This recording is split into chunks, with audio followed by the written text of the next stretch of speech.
In this question, we have to determine how B, or shape B, is related to shape A, and what transformations took place if this B here is the image of A. So what I want to look at is 2 points, really. I want to look at the indentation on A there, and the indentation on B there, and I want to look at kind of like this point that's on A here, and that corresponding point on B.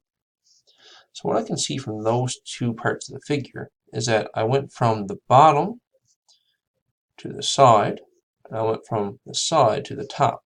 So it looks to me like these were rotated up about 90 degrees. So we've got a rotation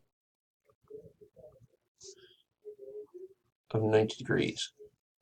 And that direction would be counterclockwise. So it definitely was rotated. Now once it was rotated, it looks like it was moved down one here, and then it went over 1, 2 blocks. So it looks to me like we had a rotation first, and then we had a translation second. So my answer here would be C.